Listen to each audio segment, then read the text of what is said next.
Di antaranya tentu beda agama, beda keyakinan.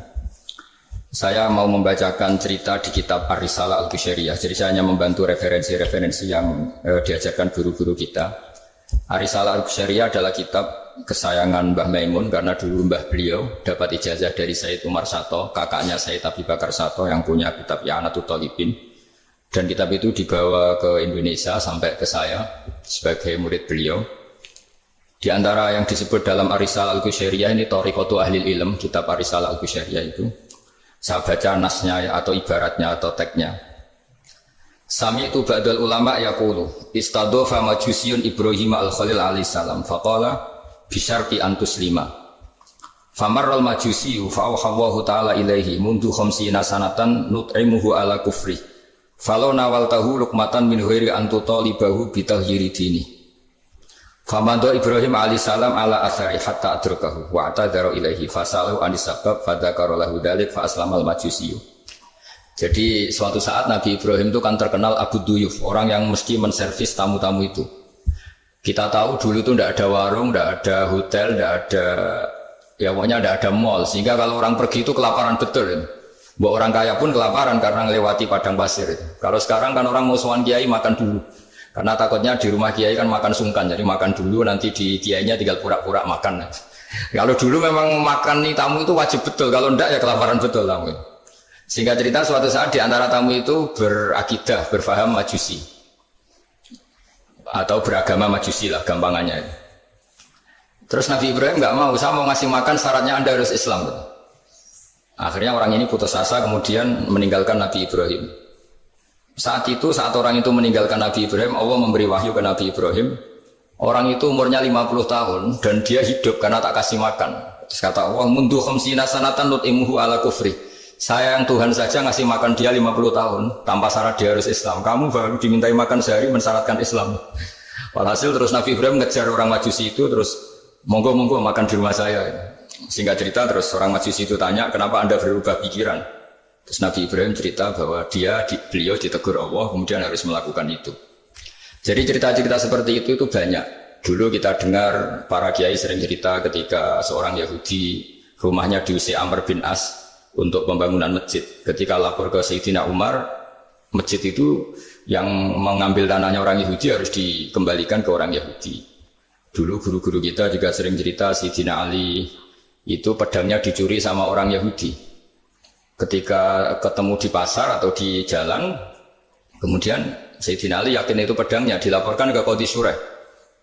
Setelah itu Sayyidina Ali diminta, buktinya apa? Saksinya siapa? Kalau itu pedang Anda, saksinya Hasan dan Husain.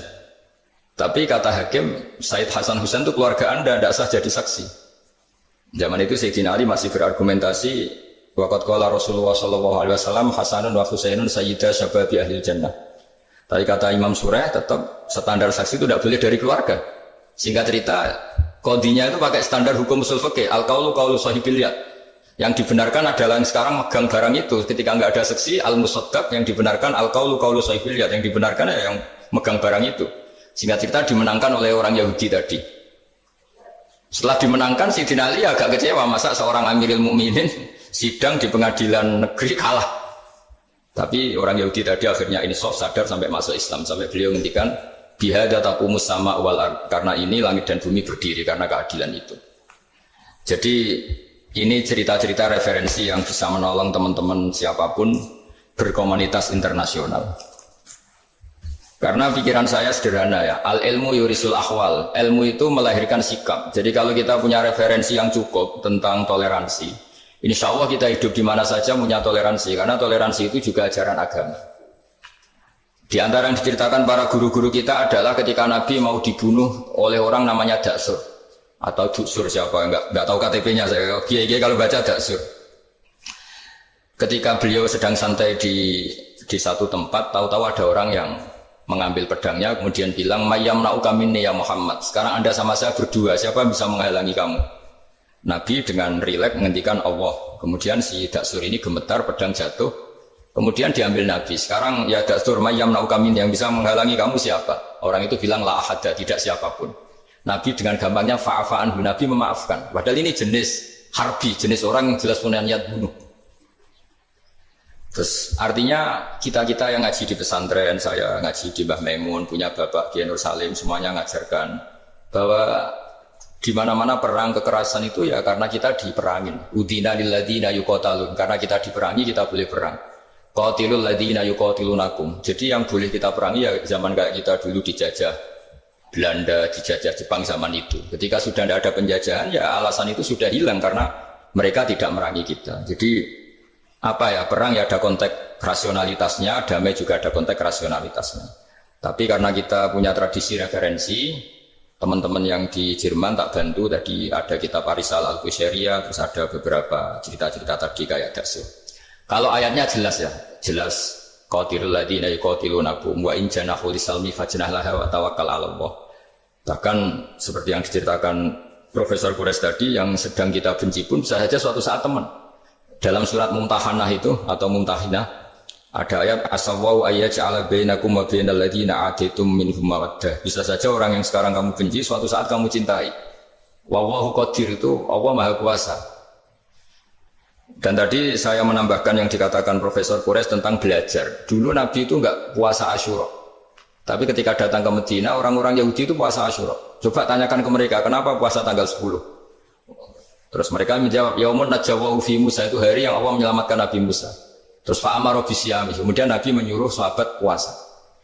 Artinya dulu itu segampang itu hidup, itu sesuatu yang baik apa, ya sudah ditiru. Meskipun kita tahu Nabi itu tentu mustaqil bil istihad, Nabi itu orang yang mandiri. Tapi memberi percontohan kita betapa gampangnya kita seperti itu. Dulu ada seorang Yahudiyah meminta sama Sayyidah Aisyah dan dikasih. Ketika dikasih, dia mendoakan semoga kamu Aisyah selamat dari siksa kubur. Zaman itu Sayyidah Aisyah itu belum tahu tentang siksa kubur sehingga beliau engkar, nggak percaya. Tapi setelah Rasulullah datang dan diceritanin Nabi, oh iya siksa kubur itu ada. Dan semenjak itu Nabi selalu isti'adah minta perlindungan dari siksa kubur. Jadi dulu di komunitas-komunitas beda agama sesuatu yang benar ya dibenarkan.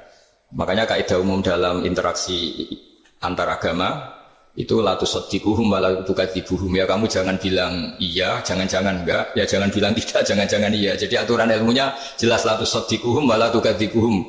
Ya artinya sesuai referensi ilmu lah kira-kira begitu. Terus yang terakhir, ini saya mohon maaf sama komunitas di Jerman karena saya ini pura-puranya ya sibuk. Karena saya kira ini seberapa jam lagi saya ngajar ini. Nanti kalau saya tidak ngajar di sini yang ngundang agak-agak dosa. Jadi supaya sama-sama tidak dosa ini saya ya nuruti jenengan tapi ya karena saya ngajar ini juga yang datang orang macam-macam, ada yang Kalimantan, Sumatera mau ngaji di sini. Ini seberapa jam lagi saya ngaji Sahih Muslim. Yang terakhir ini